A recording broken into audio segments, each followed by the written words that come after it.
पापा, बोलो बेटा। ये सब लोग मिडिल क्लास इतना करते रहते हैं, इसका मतलब क्या होता है मिडिल क्लास का? मिडिल क्लास मतलब हम बेटा। हाँ नहीं, वो तो पता है कि हम मिडिल क्लास हैं, पर इसका मतलब क्या एग्जैक्टली? हम मिडिल क्लास कैसे हैं?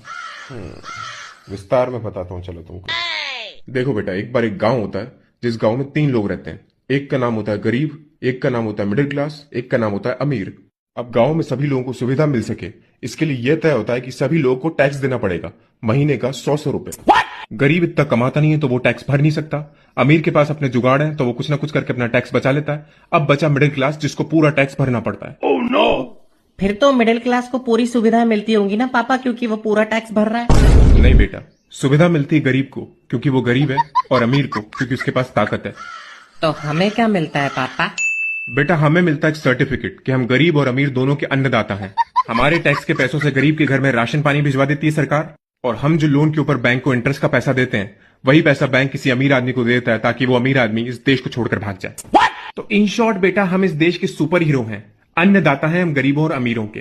मिडिल क्लास बहुत बड़ा सुपर हीरो। समझ गया पापा।